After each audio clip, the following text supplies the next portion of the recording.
ETV ప్రేక్షకులకు నమస్కారం. Triple detergent soap శుభమస్తులో ఈ వారం గ్రహఫలం కార్యక్రమానికి స్వాగతం.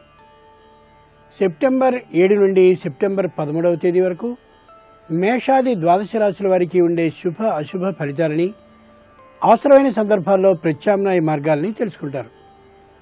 పేరులో మొదటి అక్షరం అదృష్టయోగం. శీర్షికలో ఆంగ్ల భాష ప్రకారం ఎం అనే అక్షరం తమ పేరులో మొదట ఉన్నటువంటి వారు ఏ లక్షణాలతో ఉంటారు, ఏ దైవాన్ని పూజించాలి, ఏ రంగంలో రాణిస్తారు వంటి విశేషాలను తెలుసుకుంటారు. ముందుగా నేటి పంచాంగం. స్వస్తి శ్రీ చాంద్రమాన జైనామ సంవత్సరం దక్షిణాయనం. ఇక ఈ వారంలో ముఖ్యమైన రోజుల్ని పరిశీలిద్దాం. 8వ తేదీ అనంత పద్మనాభ చతుర్దశి, 9వ తేదీ మహాలయ పక్ష ప్రారంభం, 11వ తేదీ ఉండ్రాళ్ల తద్దే, 12వ తేదీ సంకష్టహర చతుర్థి. ఇక క్రమంగా మేషాది ద్వాదశ రాశుల వారి ఫలితాలని పరిశీలించి చూద్దాం. ముందుగా మేషరాశి. ఈ వారం మేషరాశి వారి ఫలితాలని పరిశీలించి చూస్తే గురువు చతుర్థంలో ఉన్నాడు, శని సప్తమంలో ఉన్నాడు, రాహు కేతువులు షష్ఠ ద్వాదశ స్థానాల్లో ఉన్నారు. ఈ కారణంగా తమకు సంబంధించినటువంటి పనులు తాము చేసుకుపోతున్నప్పటికీ కూడా తమని గమనించేవారు ఉంటారనే విషయంలో కొద్ది జాగ్రత్త వహించాలి ఈ రాశిలో ఉన్న నక్షత్ర జాతకులు అందరూ కూడా.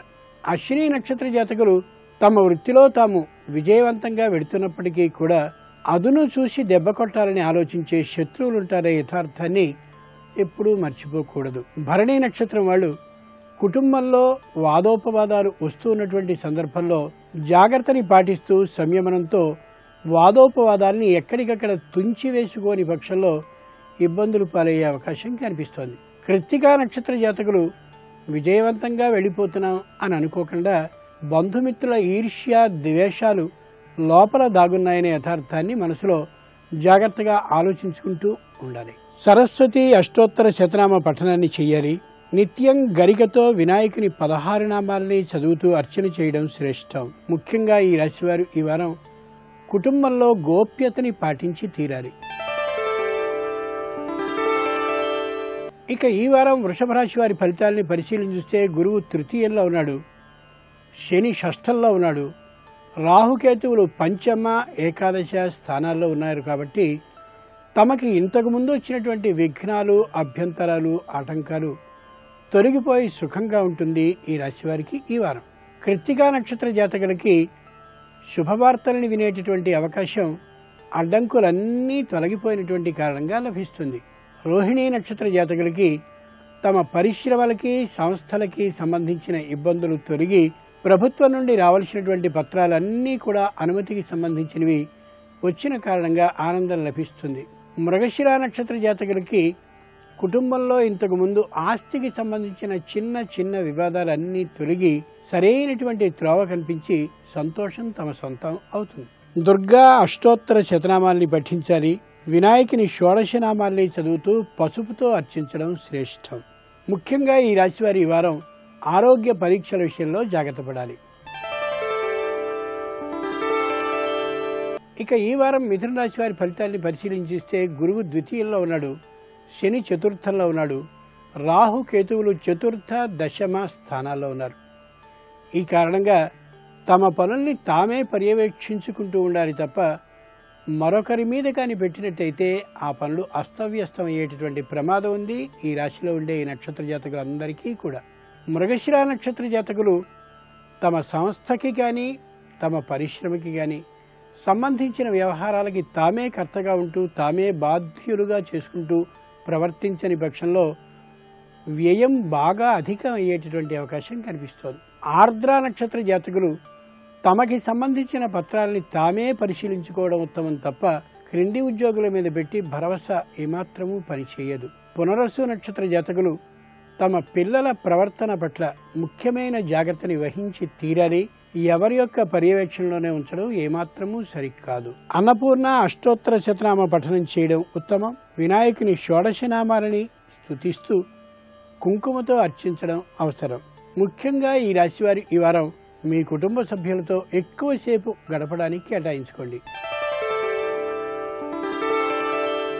ఇక ఈ వారం కర్కాటక రాశి వారి ఫలితాన్ని పరిశీలించి చూస్తే గురువు ప్రథమంలో ఉన్నాడు, శని చతుర్థంలో ఉన్నాడు, రాహుకేతువులు తృతీయ నవమ స్థానాల్లో ఉన్నారు కాబట్టి చాలా తెలివిగా ఉన్నాం అని అనుకుంటూ మోసానికి గురయ్యేటటువంటి ప్రమాదం ఈ రాశిలో ఉన్న ఈ నక్షత్ర జాతకులందరికీ కనిపిస్తోంది.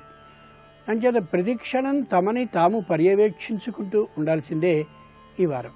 పునరసు నక్షత్ర జాతకులు భూమిని కొంటారు, కానీ పత్రాల విషయంలో తగు జాగ్రత్తల్ని తీసుకుని తీరాలి. పుష్యమి నక్షత్ర జాతకులు ఔషధ సేవని చేస్తున్నాం కదా అని ఆరోగ్యం పట్ల ప్రమత్తతతో ఉంటారు, అది ఏమాత్రమూ సరికాదు. ఆశ్లేష నక్షత్ర జాతకులు అన్నీ సుఖంగానే ఉన్నాయి అని అనుకుంటారు, కానీ వంచనకి గురయ్యేటటువంటి ప్రమాదం ఉంది కాబట్టి జాగ్రత్తతో ఉండి తీరాల్సిందే. లలిత అష్టోత్తర శతనామ పఠనం చేయడం మంచిది. వినాయకునికి సంబంధించిన షోడశ నామాలతో మారేడు దళాలతో అర్చించడం అవసరం. ముఖ్యంగా ఈ వారం ఈ రాశివారు ఏ పనైనా సరే శ్రద్ధ పెట్టి చేసి తీరాలి. ఇక ఈ వారం సింహరాశి వారి ఫలితాలని పరిశీలించి చూస్తే గురువు ద్వాదశంలో ఉన్నాడు, శని ద్వితీయంలో ఉన్నాడు, రాహుకేతువులు తృతీయ అష్టమ స్థానాల్లో ఉన్నారు. కాబట్టి బంధుమిత్రుల నుండి సహాయం లభిస్తుంది. ఆర్థికంగా పుష్కలమైనటువంటి స్థితిలో ఉంటారు. వ్యయం తక్కువగా ఉంటుంది. సంతోషం తమ చేతి నిండుగా ముఖం నిండుగా కనిపించే వారం ఇది ఈ నక్షత్ర జాతకులందరికీ కూడా. మఖా నక్షత్ర జాతకులకి చక్కనైనటువంటి ప్రణాళికతో పాటు ఆర్థికమైనటువంటి వసతి బాగా కనిపించే వారం ఇది. పూర్వ ఫల్గుని నక్షత్ర జాతకులకి ఇబ్బందులన్నీ తొలగిపోయి అధికారం తమ చేతికి వచ్చి ఆర్థికమైనటువంటి వసతి బాగా పెరుగుతుంది. ఉత్తర ఫల్గుని నక్షత్ర జాతకులకి రక్త సంబంధికులైనటువంటి వారి నుండి ఏదో కొంత ద్రవ్యం లేదా స్థలమో పొలమో మొత్తానికి వచ్చేటటువంటి అవకాశం బాగా కనిపిస్తోంది. ఆంజనేయ అష్టోత్తర శతనామ పఠనాన్ని చెయ్యాలి. వినాయకునికి ఇష్టమైనటువంటి కుడుములని 16 ఆయనకి నివేదనని చేస్తూ షోడశనామాలని పఠించాలి. ముఖ్యంగా ఈ రాశివారు ఈ వారం ఏ పనుల్ని వాయిదా వేసుకోకపోవడం ఉత్తమం. ఇక ఈ వారం కన్యారాశి వారి ఫలితాలని పరిశీలించి చూస్తే గురువు ఏకాదశంలో ఉన్నాడు, శని ద్వితీయంలో ఉన్నాడు, రాహు కేతువులు ప్రథమ సప్తమ స్థానాల్లో ఉన్నారు. కాబట్టి చేస్తున్నటువంటి దానికి అదనంగా మరేదైనా కూడా చేసి ఆర్థికమైనటువంటి లాభాన్ని పొందాలి అనే ఆలోచనకి ఈ రాశిలో ఉన్న నక్షత్ర జాతకులు అందరూ కూడా వస్తారు. ఉత్తర ఫల్గుని నక్షత్ర జాతకులు తమకి ఉన్నటువంటి వ్యాపారానికి మరో వ్యాపారాన్ని కూడా జోడించుకుని చేస్తే బాగుంటుందేమో అనే ఊహకు వస్తారు. కొద్దిగా వాయిదా వేయడం శ్రేయస్కరం. హస్త నక్షత్ర జాతకులు విదేశాల్లో ఉన్నవారైతే స్వదేశానికి పూర్తిగా, స్వదేశంలో ఉన్నవారైతే విదేశాలకి పూర్తిగా వెళ్ళిపోవాలనే ఊహకు వస్తారు. ఒక క్షణం ఆలోచించుకుని ప్రణాళికాబద్ధం చేసుకోవడం మంచిది. చిత్తా నక్షత్ర జాతకులు ఆరోగ్యం పూర్తిగా కుదుటపడిందనేటటువంటి ధైర్యంతో ఉండి ఏ విధమైన పథ్యాన్ని పాటించరు. ఒక క్షణం ఆలోచించుకుని మాత్రమే అనారోగ్యం ఉందనుకుని ఆ ఊహతో మాత్రమే ఉండడం ఎంతైనా అవసరం. గణేష అష్టోత్తర శతనామ పఠనాన్ని చేయడం మంచిది. వినాయకునికి ప్రీతికరమైన మోదకాలు అంటే ఉండ్రాళ్లతో 16 నామాలని స్తుతిస్తూ అర్చించడం శ్రేయస్కరం. ముఖ్యంగా ఈ రాశివారు ఈ వారం తీసుకున్నటువంటి ఆలోచన ప్రణాళిక సరైనదే కావచ్చు, కానీ కొద్దిగా వాయిదా వేసుకోవడం ఉత్తమని గ్రహించాలి. ఇక ఈ వారం తులారాశి వారి ఫలితాలని పరిశీలించి చూస్తే గురువు దశమంలో ఉన్నాడు, శని ప్రథమంలో ఉన్నాడు, రాహు కేతువులు ప్రథమ షష్ఠ స్థానాల్లో ఉన్నారు. ఈ కారణంగా ఈ రాశివారు ఈ వారం బాగా ఆలోచించి నిర్ణయాన్ని తీసుకొని పక్షంలో అనేకమైనటువంటి ప్రమాదాలకు గురయ్యే అవకాశం బాగా కనిపిస్తోంది. ప్రమాదము అంటే వాహన ప్రమాదం అని అర్థం కాదు, జీవితానికి సంబంధించిన ఆలోచనలో చేసేటటువంటి ప్రమాదము అని అర్థం.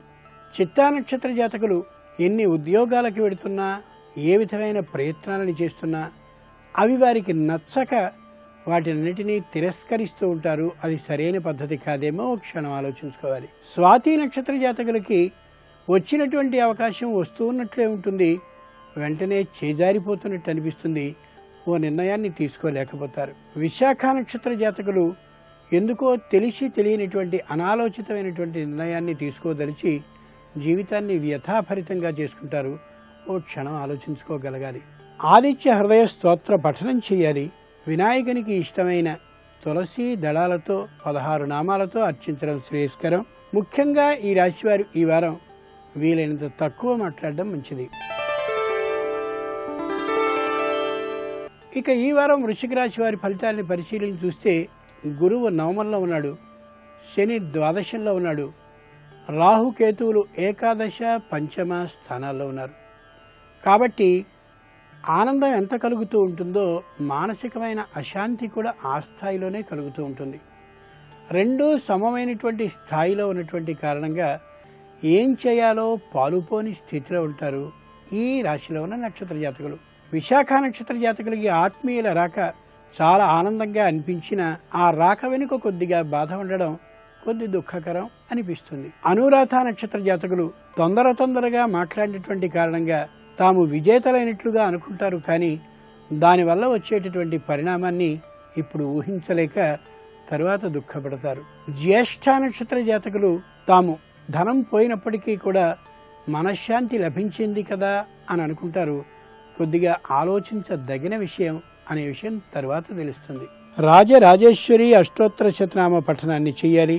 వినాయకుని షోడశనామాల్ని పఠిస్తూ గంధంతో ఆయన్ని అభిషేకించడం మంచిది. ముఖ్యంగా ఈ రాశివారు ఈ వారం ధనం కంటే ముఖ్యం మనశ్శాంతి అనే యథార్థాన్ని పరిశీలించుకోగలగాలి.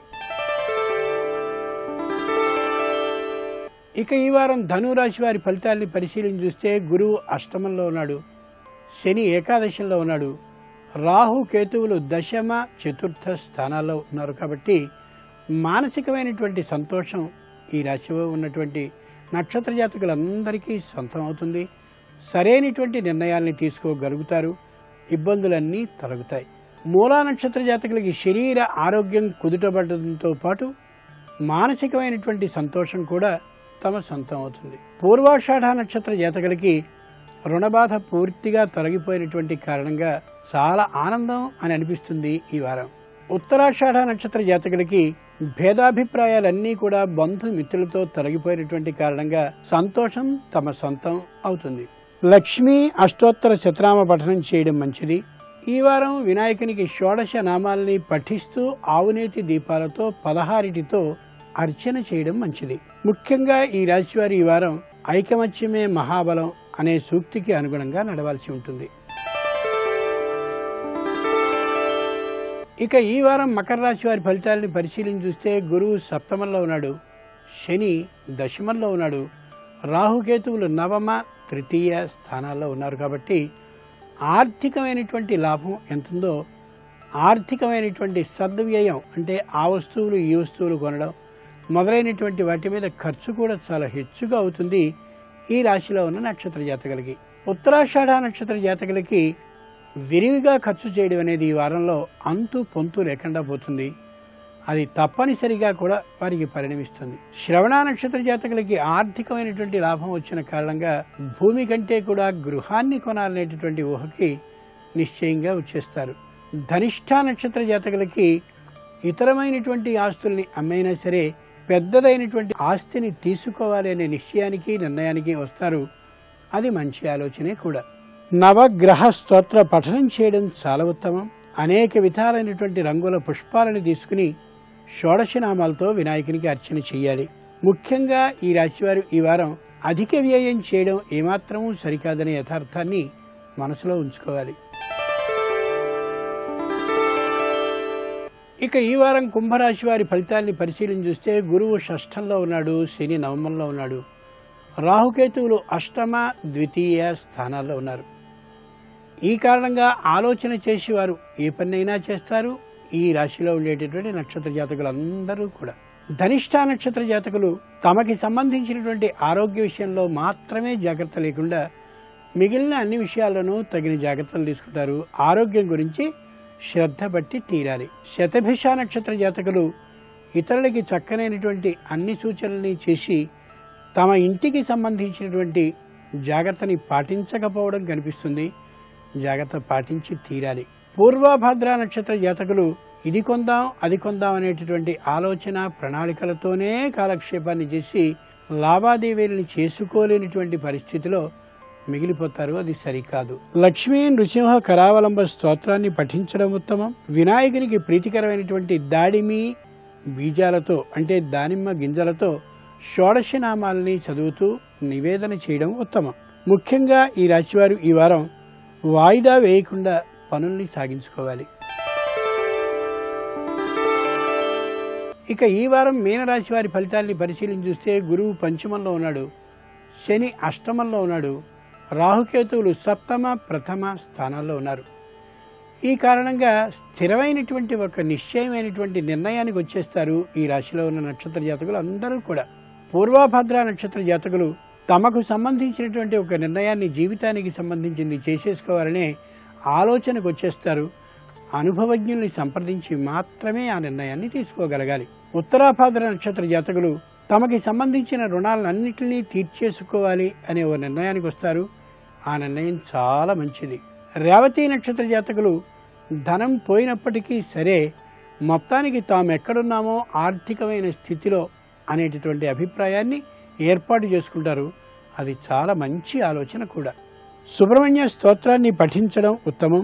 వినాయకునికి ప్రీతికరమైనటువంటి కదలీ ఫలాలు అంటే అరటి పండ్లతో షోడశనామాల్ని చదువుతూ వినాయకునికి నివేదన చేయడం మంచిది. ముఖ్యంగా ఈ రాశివారు ఈ వారం మీ నిర్ణయం మంచిదే అని అనుకుంటూ ముందుకు సాగిపోవడం అవసరం. ఓం ఆంజనేయాయ నమః. ఓం మహావీరాయ నమః. గురువు మాటల వలన వినయం వస్తుంది. ఆ వినయము వలన మాత్రమే ధర్మచట్రంలోకి ఇమడని పని చెయ్యడు. ఎంత దూరం పోతుందో ఒక్క పని చెయ్యకూడని పని ఒక్క పని చేస్తే ఎంత దారుణంగా ఉంటుందో రామాయణమే చెప్తుంది. రావణుడు చేసిన పని ఎంత దూరం పోయింది. ఆఖరికి భార్య మండోదరికి ఉత్తరాధికారి లేడు అంత్యేష్టి సంస్కారం చేయడానికి. అంత కాల్చేస్తుంది, ఒకడితో విడిచిపెట్టదు. పుత్రమిత్ర కళత్రాదులతో కాల్చేసింది. చెప్పాడు మానీచుడు, కళత్రాణిచి సౌమ్యాని మిత్రవర్గం స్తథైవచ యదీచ్ఛచిరం భోక్తం ఆకృధారామ విప్రియం. ధర్మాత్ముడైన రాముడి జోలికెడుతున్నావు, ఈ తప్పు తినేపోదు. నిన్ను, నీ భార్యని, నీ బిడ్డల్ని, నీ స్నేహితుల్ని, నీ నంటి పెట్టుకున్న వాళ్ళని, నీ సైన్యాన్ని, నీ కాంచన లంకని కాల్చేస్తుందిరా అన్నాడు. వినలేదు. ధర్మాత్ముడైన రాముడి జోలికి వెళ్ళాడు. వెళ్ళింది ఒకడి జోలికే, రాముడి జోలికి వెళ్ళకూడని జోలికి వెళ్ళాడు. అంతే, సర్వం నశించిపోయింది. దేని జోలికి వెళ్ళకూడదో, దేని నీడ పడకూడదో దాని యందు అత్యంత జాగ్రత్తతో ఉండడం, సంస్కార బలంతో గురువాక్య శ్రవణము చేత కలిగినటువంటి అధ్యవసాయంతో కూడుకున్న బుద్ధితో నిలబడగలిగినటువంటి ప్రజ్ఞ పొందడం దాక్ష్యం. ధృతి, దృష్టి, మతి, దాక్ష్యము ఈ 4 ఎక్కడున్నాయో అక్కడ సంకల్పం చేసిన కార్యములు నెరవేరి తీరుతాయి. అవి భగ్నములు కావు. ఈశ్వరానుగ్రహం ఉంటుంది.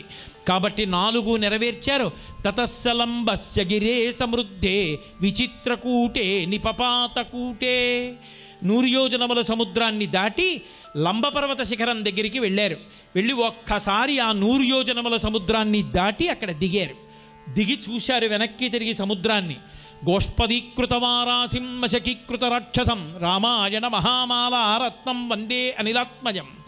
రామచంద్రమూర్తి యొక్క అనుగ్రహం ఉండాలి కానీ ఇటువంటి 100 యోజనముల సముద్రాలు 100 నూర్లు దాటుతాను, ఇది పెద్ద లెక్క అనుకున్నారు. సాధకుడికి డస్సిపోవడం అన్నది ఉండకూడదు. 2 గంటలు ధ్యానం చేశానండి, 2 గంటలు ధ్యానం చేశానండి అని చెప్పకూడదు. ఒక్కరోజు ఉపవాసం ఉండి వాళ్ళ ఉపవాసం ఉన్నానండి, వాళ్ళ ఉపవాసం ఉన్నానండి అని అదే పనిగా చెప్పకూడదు. చేసినటువంటి పని యందు సంతోషం ఉండాలి. 2 గంటలు ధ్యానం చేసి పైకి లేచి వస్తుంటే మరింత సంతోషంతో నోటి నిండా కలకండ తినేసినటువంటి వాడి నోటిని తీపి పట్టి ఉండిపోయినట్టు, తీయటి త్రేణుపులు వచ్చినట్టు, ఇంకా భగవంతుని యొక్క అనుభవాన్ని అనుగ్రహాన్ని పొంది ఉన్న కారణం చేత పులకాంకురములతో సంతోషంగా బయటికి రావాలి. మందార మకరంద మాధుర్యమునదేలు మధుపంబుపోవునే మదనములకు నిర్మల మందాకిని వీచికల తూగు రాయంతతనునే తరంగిళులకు లలిత రసాల పల్లవ కాదియై చొక్కు కోయిలజనునే కుటజములకు పూర్ణేందు చంద్రికా స్ఫురిత చకోరక మరుగునే సాంద్ర నిహారములకు అంబుజోదర దివ్యపాదార వింద చింతనామృతపాన విశేషమత్త చిత్త మేరీతి ఇతర విషయంబు చేర నేర్చు వినుత గుణశీల మాటలు వేయునేలా అంటాడు ప్రహ్లాదుడు. ఆ భగవద్ధ్యానం చేసినప్పుడు, పూజ చేసినప్పుడు అది బరువైపోయి చేయకూడదు. పరమ సంతోషంతో, ప్రహృష్ట హృదయంతో, పరమానందంతో, పులకాంకురములతో చెయ్యాలి.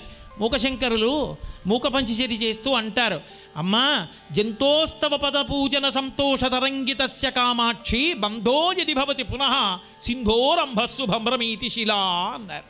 అమ్మా నీ పాదములను పూజ చేసేటప్పుడు సంతోషంతో పరమానందంతో పులకాంకురాలతో పూజ చేసిన వాడు ఉన్నాడే, వాడు మళ్ళీ శరీరంలోకి వస్తాడంటే సముద్రం మీద బండరాయి తేలడం అమ్మా, అది తేలుతుందా, మురుగుతుంది, వీడు పుడతాడా, ఇక పుట్టడమ్మా అన్నారు.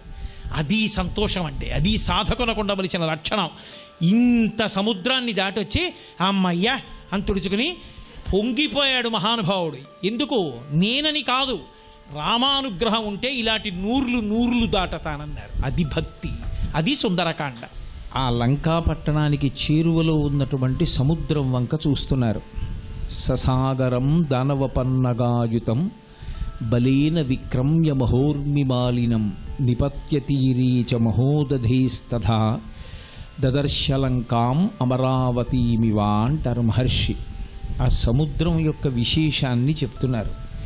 చెప్తూ అంటారు, ససాగరం దానవ పన్నగాయుతం.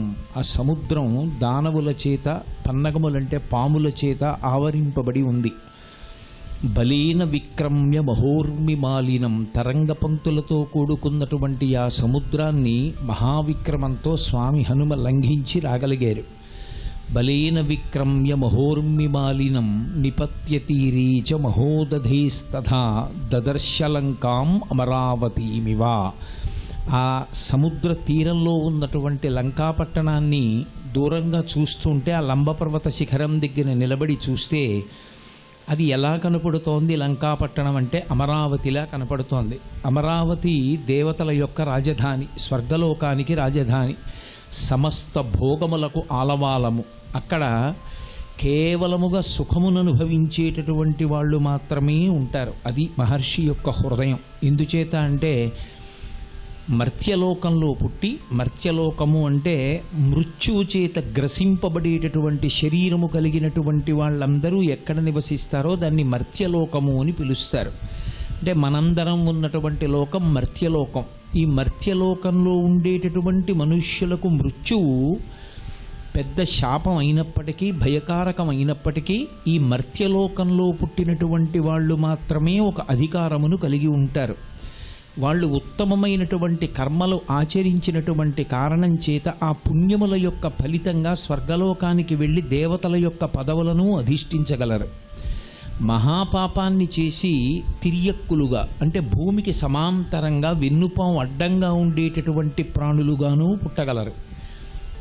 అసలు నాకు పుణ్యము వద్దు, పాపము వద్దు అని చెప్పి కేవలము చిత్తశుద్ధి కొరకు ఉత్తమ కర్మలను ఆచరించి ఆ చిత్తశుద్ధి వలన జ్ఞానమును పొందడానికి కావలసిన పాత్రతను పొంది, ఆ పొందిన పాత్రత చేత జ్ఞానము కలిగిన నాడు మళ్ళీ పుట్టవలసిన అవసరం లేనటువంటి మోక్షస్థితిని పొందగలరు.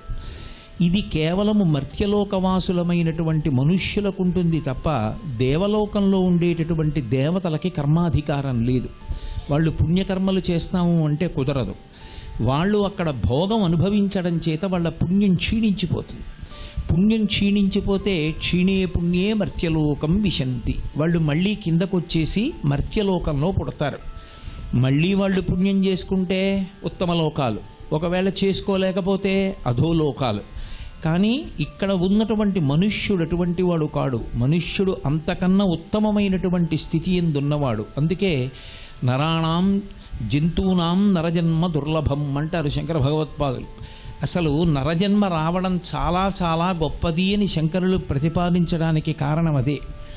అటువంటి అమరావతి నగరం భోగములకు ఆలవాలం. అక్కడ దేవతలు ఉండి నిరంతర సుఖములను అనుభవిస్తూ ఉంటారు. కారణమేమి అంటే వాళ్ళకి జర అంటే వృద్ధాప్యము కానీ, రోగభయం కానీ, ఆకలి దప్పిక ఇవి ఉండవు. ఉండని కారణం చేత వాళ్ళకి బాధ అనుభవించవలసినటువంటి అవసరం ఉండదు. ఎప్పుడూ సుఖములను అనుభవిస్తూ ఉంటారు. కాంచనలంకలో అమరావతి పట్టణంలో ఎన్ని భోగ విశేషాలున్నాయో అన్ని భోగ విశేషాలు ఉన్నాయి. అమరావతి పట్టణంలో ఉన్నటువంటి వాళ్ళు ఎలా సుఖాలను అనుభవిస్తూ ఉంటారో లంకా పట్టణంలో ఉన్నటువంటి వాళ్ళు కూడా సుఖ పిపాస యందు ఓలలాడుతూ ఉంటారు. ఎప్పుడూ సుఖములను అనుభవించాలనేటటువంటి తాపత్రయంతో ఉంటారు. దానికి ఉండేటటువంటి నీడ ఏమిటి అంటే ఆ సుఖము తరిగిపోతుందేమో, ఆ సుఖమునకు ప్రతిబంధకం ఏదైనా ఏర్పడుతుందేమోనన్న భయం చేత ఎప్పుడూ అప్రమత్తంగా ఉండి శత్రువులు వస్తారన్న భయంతో ఉంటారు. ఎందుచేత అంటే ధార్మికమైనటువంటి భోగము కానినాడు అది శత్రువుల యొక్క సంఖ్యని పెంచుతుంది. ధార్మిక భోగమునందు ఆ బాధ ఉండదు. ధర్మాన్ని విడిచిపెట్టి అనుభవించినటువంటి భోగం శత్రువుల్ని పెంచుతుంది. కనపడ్డ ప్రతివాడి వస్తువు పట్టుకొస్తే ఎవడి దగ్గర ఏ తేజోంశ కలిగిన వస్తువు ఉన్నా దాన్ని పట్టుకొచ్చి నేను అనుభవిస్తానంటే బాధపడిన వాళ్ళందరూ శత్రువర్గంగా మారుతూ ఉంటారు. వాళ్ళు ఎప్పుడు వచ్చి తన మీద దండయాత్ర చేస్తారోనని భయంతో ఉంటుంటాడు. అమరావతికి ఎప్పుడూ ఇదే భయం ఉంటుంది. ఎప్పుడైనా ఎక్కడైనా రాక్షసులు తపస్సు చేస్తే సమస్త భోగములకు ఆలవాలమైన అమరావతి పట్టణం మీదకే మొట్టమొదట దండయాత్ర చేస్తారు. అందుకే అమరావతి నగరం ఎలా ఉంటుందో ఆయన అక్కడి నుంచి చూస్తున్నప్పుడు ఆ లంకాపట్టణం అలా కనపడుతోంది. అది బాహ్యమునందు సౌందర్యము. ఆ సముద్రపు టొడ్డున దాని కెరటములు కొడుతుంటే కాంచన లంక అన్ని భోగస్థానాలతో అంత అద్భుతంగా ప్రకాశిస్తూ కనపడుతోంది. అసలు శ్రీరామాయణానికి ఉన్న గొప్పతనం ఏమిటంటే అసలు రామకథకి మీరు ఏమీ ప్రత్యేకంగా తత్వాలు అన్వయం చెయ్యకుండా రామకథని రామకథగా వినేస్తే చాలు, రామకథని రామకథగా చదువుకుంటే చాలు, బహు సౌందర్యవంతంగా ఉంటుంది. ఈ సౌందర్యంలో మళ్ళీ ఒక ప్రబోధం కూడా ఉంటుంది. కేవలం సుఖములను భవించడానికి యోగ్యమైన దానిగా తయారు చేసుకున్నటువంటి లంకలో ఉన్నవాళ్ళు ఎప్పుడూ అటువంటి సుఖాలని అనుభవిస్తూ ఉండిపోతారని తీర్పు చెప్పడానికి ఎక్కడా ప్రమాణం దొరకదు. వారు చేసిన అధర్మం చేత వారు పడిపోవలసిన రోజు వస్తుంది. కానీ ధర్మాన్ని పట్టుకున్నవాడు ఎవరున్నాడో వాడు అప్పటికి కష్టపడుతున్నట్లు కనపడుతున్న సుఖాలనే అనుభవిస్తాడు. ఇది మీరు ఒక్కటి గమనించాలి. మీరు ఈ శ్లోకాల్ని అన్వయం చేసి చూస్తున్నప్పుడు ఒక అనుమానం వస్తుంది. అసలు రావణుడు పడుతున్న బాధ ఏముంది? సీతాపహరణం చేసి సుఖంగా ఉన్నాడు, భోగాలన్నీ అనుభవిస్తున్నాడు, హాయిగా ఉన్నాడు. ధర్మం పట్టుకున్న రామచంద్రమూర్తి ఏమవుతున్నాడు? నానా కష్టాలు పడుతున్నాడు. ఇప్పుడు ధర్మానికి కొత్తగా వచ్చేటటువంటి ప్రయోజనం ఏముంది అని ఒక ప్రశ్న రావచ్చు. ఈ విపరీత పోకడ ఈ మధ్యకాలంలో మరీ ఎక్కువగా కనపడుతోంది. కానీ నేను మీతో ఒక మాట మనవి చేస్తాను చూడండి. ధర్మ వ్యతిరిక్తమైనటువంటి భోగానుభవమునందు భయం ఉంటుంది. పైగా అది పతన హేతువు. ధర్మాచరణము కలిసి వచ్చిందా కలిసి రాలేదా అన్న దానితో సంబంధం లేకుండా ధర్మాచరణముగా తృప్తికారకము. ఆ మాట మీరు పట్టుకున్నారో లేదో. నేను ధర్మమునందున్నాను, నేను ధర్మమే పాటిస్తున్నాను అన్న భావన నా ఎందు ఉందనుకోండి, నేను చేసిన కర్మ నాకు తృప్తికరం. దానివల్ల కలిసి వచ్చిందా కలిసి రాలేదా పక్కన పెట్టేయండి. నేను ధార్మికంగా బ్రతుకుతున్నానా లేదా, నా మనుష్య జీవితానికి అదే చరమ ప్రయోజనం. అంతకన్నా ప్రయోజనం ఇంకోటి లేదు. దానివల్ల కలిసి రాని రాకపోని అది ఈశ్వర అనుగ్రహం. ఆయన నాకు అది ఇవ్వడం ప్రమాదకరం అనుకున్ననాడు ఆయన ఇవ్వలేదు, ఆయన నాకు అది ఇవ్వాలనుకున్ననాడు ఇస్తాడు. కానీ నేను మాత్రం ధార్మికంగా జీవిస్తాను. నేను ధార్మికంగా ఉన్నానా, అదొక్కటి తృప్తి. అందుకే రాముడు నిత్యతృప్తుడు, ఎప్పుడూ సంతోషంగా ఉంటాడు. కారణం ఏమిటంటే రాముని తృప్తి ఎక్కడి నుంచి అంటే ఈ వస్తువు ఉంటే తృప్తి, ఈ వస్తువు లేకపోతే అసంతృప్తి అన్నది రాముడికి ఉండదు. రాముడికి ధర్మం ఆచరిస్తున్నానా లేదా, ధర్మాన్ని పట్టుకుని తృప్తి పొందుతాడు రాముడు. ధర్మం పక్కన పెట్టేసి తనకి కలిసి వస్తే తృప్తి పడుతూ ఉంటాడు రావణాసురుడు. ధర్మాన్ని పట్టుకున్నవాడు సామాన్యమైన మనుష్యుడిగా కనపడతాడు రామచంద్రమూర్తి. కానీ ధర్మాన్నే పట్టుకున్నాడు కనుక కేవల త్రేతాయుగం కాదు, తర్వాత ద్వాపరయుగం దాటి కలియుగం వచ్చినా సరే ఊరూరా కూడా ఉండేవి అంటే రామ మందిరములు. అది ఆలయం కాకపోవచ్చు, అది దేవాలయమై ఆగమానికి కట్టుబడినటువంటిది కాకపోవచ్చు, కానీ రామ మందిరం ఉంటుంది. సర్వం శ్రీ ఉమామహేశ్వర పరబ్రహ్మార్పణమస్తు. స్వస్తి. రాముడు ధర్మాన్ని పట్టుకున్నాడు, కలియుగం వచ్చినా అలాగే ఉన్నాడు. ధర్మాన్ని పట్టుకోనివాడు ఎన్ని భోగాలను భవించిన వాడిలా కనపడినా శాశ్వతత్వాన్ని పొందలేకపోయాడు.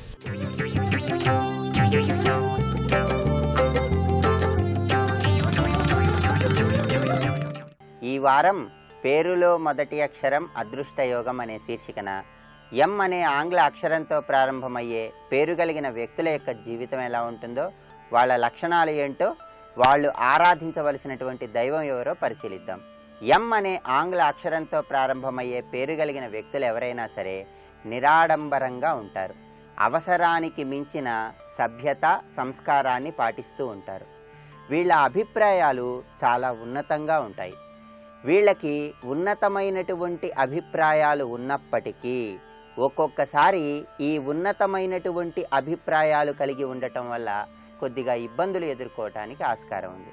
అదేవిధంగా ఎం అనే ఆంగ్ల అక్షరంతో ప్రారంభమయ్యే పేరు కలిగిన వ్యక్తులు ఎవరైనా సరే ఎదుటి వాళ్ళు తమను విమర్శిస్తే ఎట్టి పరిస్థితులలో సహించరు. ఎదుటి వాళ్ళు ఎప్పుడూ కూడా వాళ్లను ప్రశంసించాలని కోరుకుంటూ ఉంటారు. అదేవిధంగా వీళ్ళు ఏ విషయమైనా సరే సాధ్యమైనంత వరకు రహస్యంగా ఉంచాలని ప్రయత్నిస్తూ ఉంటారు. ఏ రంగంలోనైనా సరే ఏ కార్యంలోనైనా సరే శిఖరం మీద ఉండే విధంగా అన్ని రకాలైనటువంటి ప్రయత్నాలను కొనసాగిస్తూ ఉంటారు. ఎం అనే ఆంగ్ల అక్షరంతో ప్రారంభమయ్యే పేరు కలిగిన వ్యక్తులు ఎవరైనా సరే సాధారణంగా ఎవరితో స్నేహం చేయరు. అయితే ఒకసారి ఎవరితోనైనా స్నేహం చేసినట్లయితే ఆ స్నేహాన్ని జీవితాంతం వరకు పాటించి వాళ్లకు అన్ని విధాలా సహకరించేటటువంటి లక్షణాన్ని కలిగి ఉంటారు. ఒక్కొక్కసారి వీళ్ళు ఏ విషయంలోనైనా సరే త్యాగం చేయాలి అనుకుంటే మాత్రం వీళ్లను మించిన త్యాగనిష్ట కలిగిన వారు ఎవరూ ఉండరు అనే విధంగా త్యాగం చేస్తారని చెప్పటంలో ఏమాత్రం సందేహం లేదు. అదేవిధంగా ఎం అనే ఆంగ్ల అక్షరంతో ప్రారంభమయ్యే పేరు కలిగిన వ్యక్తులు ఎవరైనా సరే ఎదుటి వాళ్ళకి ఎక్కువగా సలహాలు ఇచ్చేటటువంటి అలవాటును కలిగి ఉంటారు. వీళ్ళ వ్యక్తిత్వం చాలా రహస్యంగా ఉంటుంది. వీళ్ళ స్వభావం, భావాలు, కార్యశైలి అన్నీ కూడా చాలా ప్రభావవంతంగా ఉంటాయి. అయితే వీళ్ళు ఒక్కొక్కసారి జీవితంలో క్లిష్ట పరిస్థితులు ఎదురైనప్పుడు ధైర్యం లోపించి ఇబ్బందికి గురవటానికి ఆస్కారం ఉంది. కనుక ఎం అనే ఆంగ్ల అక్షరంతో ప్రారంభమయ్యే పేరు కలిగిన వ్యక్తులు ఎవరైనా సరే జీవితంలో ప్రతికూల పరిస్థితులు ఎదురైనప్పుడు ధైర్యాన్ని ప్రదర్శించి ముందడుగు వేయటం ద్వారా చక్కటి పురోభివృద్ధిని సాధించడానికి ఆస్కారం ఎంతగానో ఉంది. సంఖ్యాశాస్త్రానికి ఆంగ్ల అక్షరానికి ముడిపడిన సంబంధం రీత్యా పరిశీలించినట్లయితే ఎం అనే ఆంగ్ల అక్షరానికి 4 అనే అంకెకు అవినాభావ సంబంధం ఉంది. కనుక ఎం అనే ఆంగ్ల అక్షరంతో ప్రారంభమయ్యే పేరు కలిగిన వ్యక్తులు ఎవరైనా సరే తరచూ దుర్గాదేవి ఆలయాలను సందర్శించడం ద్వారా, దుర్గాదేవిని ఆరాధన చేయటం ద్వారా చక్కటి సత్ఫలితాలను సాధించవచ్చు.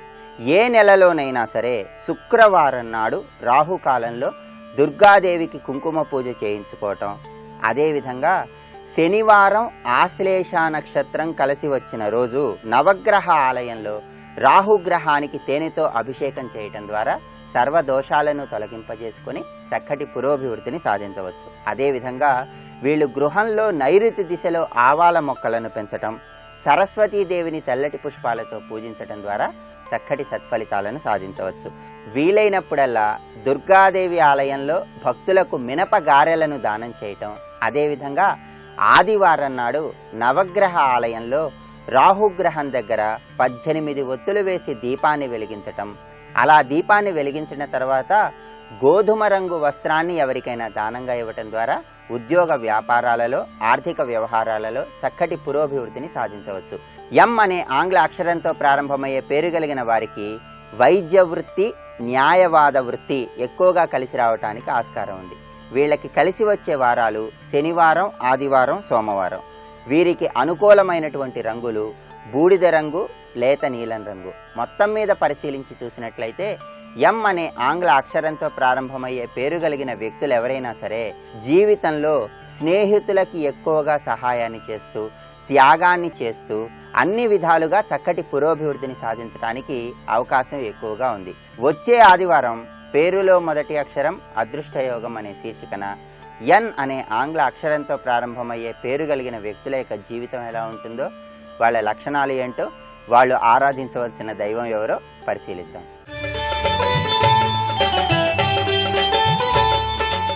నమస్కారం.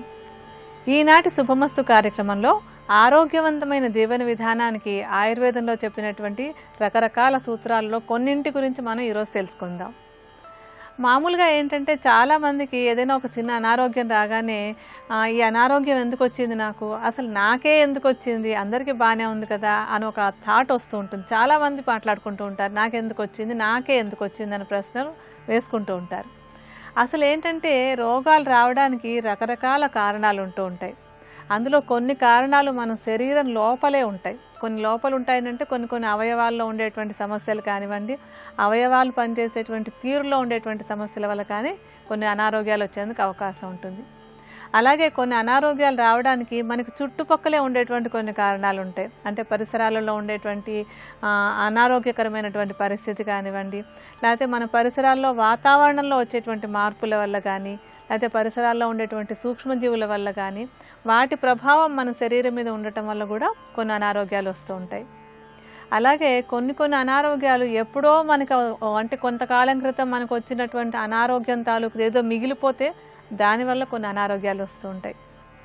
ఇవి మనకి దగ్గరగా కనిపించేటువంటి కారణాలు. దగ్గరగానే కాకుండా మన కన్న తల్లిదండ్రులకు ఉండేటువంటి కొన్ని అనారోగ్యాలు మనకు వచ్చేందుకు అవకాశం ఉంటుంది. అలాగే తల్లి కడుపులో ఉన్నప్పుడు తల్లికి ఏవైనా అనారోగ్యాలు వస్తే వాటి కారణంగా కూడా మళ్ళీ మనకు అనారోగ్యాలు వచ్చేందుకు అవకాశం ఉంటుంది. ఇలాంటి కారణాలన్నింటినీ కూడా ఏంటంటే మనం అర్థం చేసుకోవడానికి ఎప్పుడూ కూడా ఏ విషయాన్నైనా మనం అర్థం చేసుకోవాలంటే దాన్ని కొంచెం వర్గీకరించుకుంటూ ఉంటాం, ఒక క్లాసిఫికేషన్ చేసుకుంటాం అన్నమాట. ఈ క్లాసిఫికేషన్ చేసినప్పుడు ఆయుర్వేదంలో మనకి వ్యాధులు రావడానికి ఉన్నటువంటి కారణాలని బట్టి రకరకాల వర్గీకరణలు చేశారు. ఈ వర్గీకరణలో 3 ప్రధాన కారణాలుగా మనం విడదీసాం. అంటే మన పూర్వీకులు విడదీసి దాన్ని వర్గీకరించి చెప్పారు. అవేమేంటంటే ఆది దైవిక, ఆది భౌతిక, తర్వాత ఆధ్యాత్మిక అని 3 రకాలన్నమాట. వీటి గురించి మనం ఒక్కొక్క ఆదివారం ఒక్కొక్క అంశం గురించి కొంచెంగా తెలుసుకునేందుకు ప్రయత్నం చేద్దాం. ఇవాళ మనం చెప్పుకునే దాంట్లో ఆధ్యాత్మిక కారణాలు అంటారు. ఆధ్యాత్మిక కారణాలు అంటే ఏంటంటే మన శరీరానికి సంబంధించినటువంటివి కానీ మన మనసుకు సంబంధించినటువంటి కొన్ని కారణాల వల్ల కానీ మనకు వ్యాధులు వచ్చినట్టయితే వాటిని ఆధ్యాత్మిక వ్యాధులు అంటారు. అంటే మన శరీరంలో వాతదోషమని, పిత్తదోషమని, కఫదోషమని 3 ఉంటాయి. అలాగే మనసులో రజోగుణం అని, తమోగుణం అని 2 ఉంటాయి. వీటిలలో ఎటువంటి మార్పులు వచ్చినా కూడా మనకి అనారోగ్యాలు వచ్చేందుకు అవకాశం ఉంటుంది. అలా కాకుండా ఇవన్నీ సమానంగా ఉన్నట్టయితే కనుక మనం చక్కగా ఆరోగ్యంగా ఉంటాం. ఇలా మారడానికి ఉన్నటువంటి కారణాలు మనం ఇందాకే మాట్లాడుతున్నప్పుడు చెప్పాను కదా, మనకి కొన్ని కారణాలు అంటే మన చేతిలో ఉంటాయి, కొన్ని మన పూర్వీకుల చేతిలో ఉంటూ ఉంటాయి. అందులో ఉన్నటువంటి కారణాలు అంటే ఈ ఆధ్యాత్మిక కారణాల్లో మనం 3 రకాల కారణాలు చెప్పుకోవాలి. అవేమేంటంటే మొట్టమొదట మనం చెప్పుకోవాల్సినటువంటిది జన్మ బల ప్రవృత్తం అంటారు. అంటే ఏంటంటే మన అమ్మ నాన్న వాళ్ళకు ఉండేటువంటి అంటే ఒక బిడ్డ పుట్టాలంటే తల్లి నుంచి ఒక కణం, తండ్రి నుంచి ఒక కణం కలిసి ఒక బిడ్డ పుట్టడం అనేటువంటి జరుగుతుంది కదా. అందులో ఆ తల్లి కణంలో కానీ తండ్రి కణంలో కానీ ఏవైనా కొన్ని అనారోగ్యాలు ఉన్నట్టయితే వాటికి సంబంధించినటువంటి అనారోగ్యాలు అంటే మనకి అమ్మా నాన్నలు పోలికలు వస్తాయి, ముక్కు మొహం ఎలా ఉందో వాళ్ళలానే ఉంటాం మనం. అలా పైకి కనిపించేటువంటివే కాకుండా మన లోపల కూడా వాళ్ళ నుంచి వచ్చినటువంటి కొన్ని అనారోగ్యాలు ఏవైనా ఉన్నట్టయితే కనుక వాటి కారణంగా కూడా కొన్ని అనారోగ్యాలు వచ్చేందుకు అవకాశం ఉంటుంది. వాటిని మనం ఆధునికంగా చెప్పేటప్పుడు జెనెటిక్ డిజార్డర్స్గా చెప్తూ ఉంటాం. అవి కాకుండా ఇంకొకటి ఏంటంటే జన్మబల ప్రవృత్తాలు అంటారు. జన్మబల ప్రవృత్తం అంటే ఏంటంటే మనం పుట్టడానికి ముందు అంటే తల్లి గర్భంలో ఉన్నప్పుడు తల్లికి కనుక ఏవైనా అనారోగ్యాలు వచ్చినట్టయితే అంటే ఆ టైంలో ఏమైనా కొంచెం జ్వరాలు కానివ్వండి, లేకపోతే మధుమేహం కానివ్వండి, లేకపోతే క్షయవ్యాధి, కొన్ని సీరియస్ వైరల్ ఫీవర్లు అవి ఉంటూ ఉంటాయి. అటువంటి అనారోగ్యాలు ఏవైనా కనుక తల్లికి వచ్చినట్టయితే ఆ తల్లి నుంచి పుట్టినటువంటి బిడ్డలకి కొన్ని అనారోగ్యాలు వచ్చేందుకు అవకాశం ఉంటుంది. అంటే వాళ్ళ ఆహార విహారాలు అవన్నీ సరిగా పాటించారా అన్నటువంటి అంశంతో కాకుండా ఈ తల్లి నుంచి అంటే తల్లి గర్భంలో ఉన్నప్పుడే కొన్ని మార్పులు రావడం వల్ల కొన్ని అనారోగ్యాలు వచ్చేందుకు అవకాశం ఉంటుంది. అయితే ఈ విషయాలు తెలుసుకుని మనం ఏం చేస్తాం అనిపించవచ్చు. తెలుసుకోవడం ఎందుకంటే ఇప్పుడు మనం ఏమి చేయలేకపోవచ్చు, అయితే మనకి సంతానం కలగచ్చు కదా. మన తర్వాత మనం పిల్లలు పుట్టడానికి ముందు వాళ్ళు ఆరోగ్యంగా ఉండడానికి ఏం చేసుకోవాలంటే సంతానం కలగటం అంటే సంతానం కోసం ప్రయత్నించడానికి ముందు వీళ్ళు అంటే తల్లి తండ్రి కాబోయే తల్లి తండ్రి కూడా వాళ్ళ ఆరోగ్యం ఎలా ఉంది, వాళ్ళ పిల్లలకి ఏమైనా అనారోగ్యాలు వచ్చేందుకు అవకాశం ఉందా అనేటువంటి అంశాలని ముందుగా పరిశీలించుకోవాలన్నమాట. అలాగే వివాహం చేసుకోవడానికి ముందు కూడా ఈ అంశాన్ని దృష్టిలో ఉంచుకుని అంటే ఏదో ఒక తొందరపాటుతోటి ఎవరంటే వాళ్ళని పెళ్లి చేసేసుకోవడం కాకుండా పిల్లలు మంచి ఆరోగ్యంగా ఉండాలి అనే ఒకటి ఉద్దేశంతో ముందుగానే అంటే కాబోయే దంపతులు ఎవరైనా వాళ్ళ ఆరోగ్యాల గురించి చూసుకుని తర్వాత పెళ్లి చేసుకోవడం అనేటువంటి చేస్తూ ఉండాలి. ఎందుకంటే కొన్ని అనారోగ్యాలు తల్లిలోను తండ్రిలోను ఇద్దరిలోనూ ఉన్నాయనుకోండి, తప్పనిసరిగా బిడ్డలకు వచ్చేందుకు అవకాశం ఉంటుంది. అందుకని వీరి అంశాలను దృష్టిలో ఉంచుకోవడం పెళ్లికి ముందు చేయాల్సినటువంటి అంశం. అలాగే గర్భధారణ అయినప్పుడు కూడా తల్లి తన ఆరోగ్యాన్ని చాలా జాగ్రత్తగా చూసుకోవడం అనేటువంటి దానికి కూడా అంటే దృష్టి పెట్టినట్టయితే తర్వాత సంతానానికి అనారోగ్యాలు రాకుండా ఉండేందుకు అవకాశం ఉంటుంది. మరికొన్ని అనారోగ్య సమస్యలు, వాటికి ఉండేటువంటి ఆయుర్వేద పరిష్కారాల గురించి రేపటి శుభమస్తులో తెలుసుకుందాం.